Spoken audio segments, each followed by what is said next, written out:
मुलाकात की बातचीत कही जा रही है। लालू प्रसाद यादव नीतीश कुमार को फोन पे फोन कर रहे हैं कि नीतीश रिस्क नहीं लेना चाहते हैं, उनका मिजाज बदल गया है। विधायकों ने भी सहमति दे दी है। NDA high. नमस्कार, स्वागत है आप सभी का एक बार फिर से आपके अपने चैनल पर। बिहार में पिछले 48 घंटे में इस बात की चर्चा है कि नीतीश कुमार पलटने वाले हैं।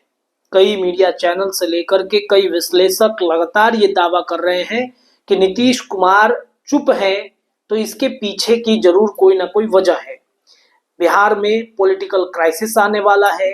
खरमास के बाद संभावनाएं जताई जा रही हैं कि नीतीश कुमार के दही चूड़ा का कार्यक्रम लालू प्रसाद यादव के 10 सर्कुलर रोड पर हो सकता है, संभावना है।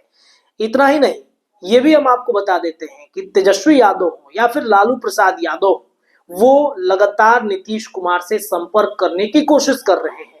मुलाकात की बातचीत कही जा रही है। लालू प्रसाद यादव नीतीश कुमार को फोन पे फोन कर रहे हैं।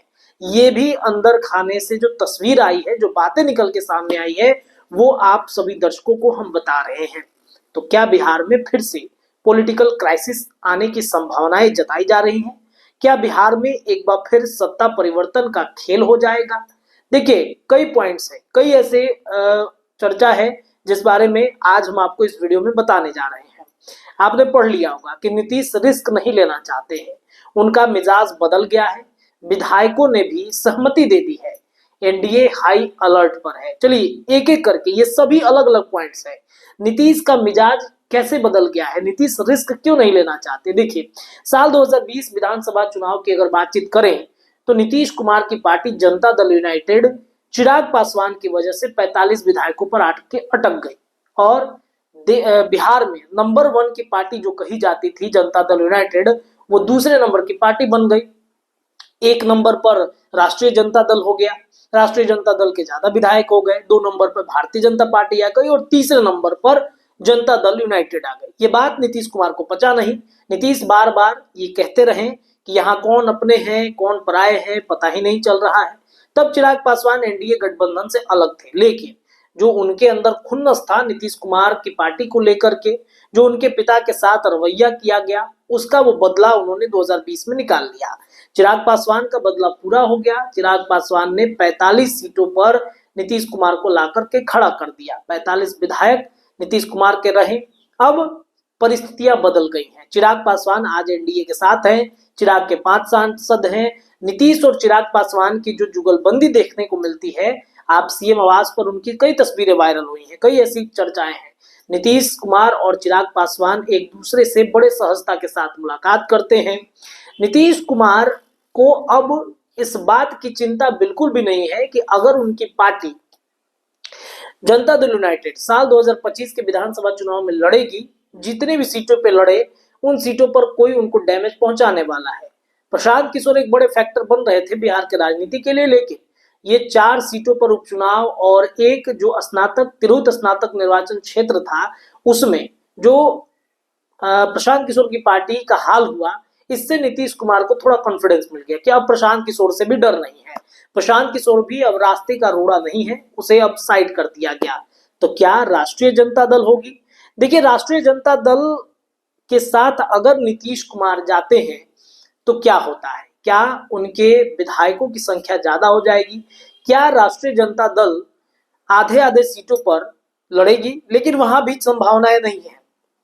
कांग्रेस अलग राग आलाप रहा है।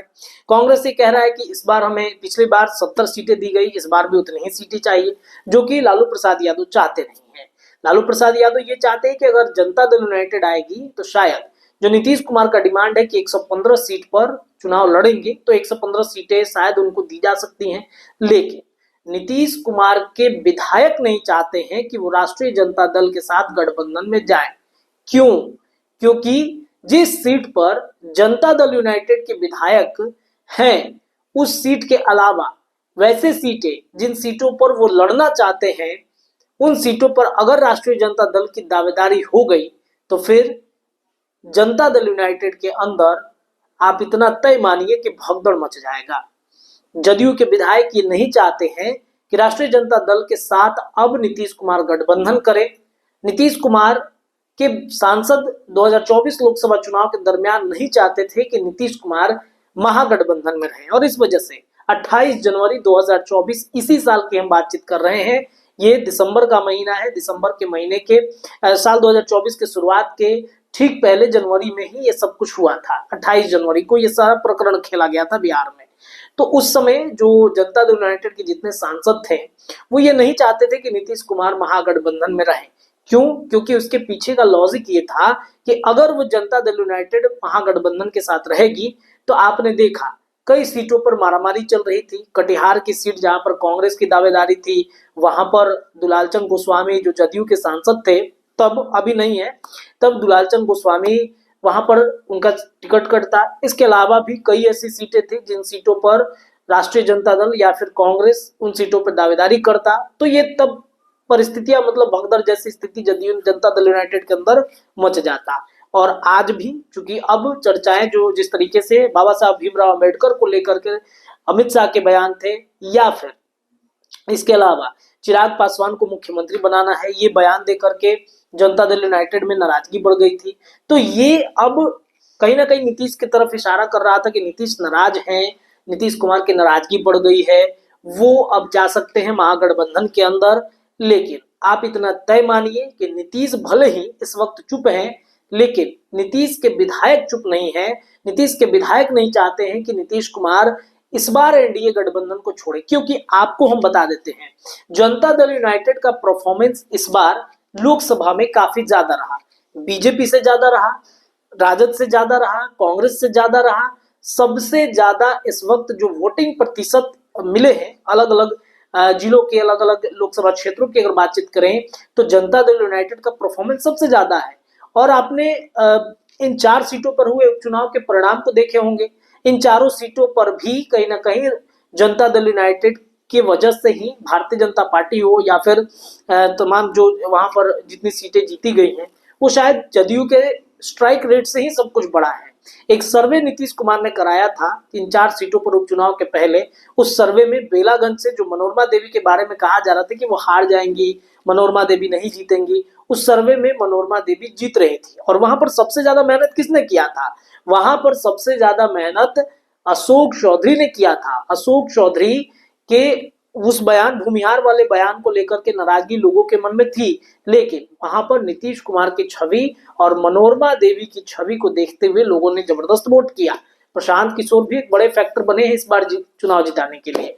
तो कहीं ना कहीं इन तमाम चीजों को देखते हुए नीतीश के विधायक ही नहीं चाहते कि इस बार नीतीश कुमार फिर से पलटे, और फिर से अगर वो पलटते भी हैं तो क्या जो परिस्थितियां 2020 में थी क्या वही परिस्थिति होगी?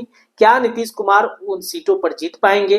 भले ही नीतीश कुमार कई योजनाएं, कई चर्चाएं करें, लेकिन राष्ट्रीय जनता दल के साथ नीतीश कुमार के जाते हैं एक अलग छवि बननी शुरू हो जाती है। तो इस बारे में, और शायद तब बीजेपी का स्ट्राइक रेट बढ़ जाए। तो जदयू के विधायक ये नहीं चाहते हैं कि भाई इस बार नीतीश कुमार कोई भी रिस्क ले।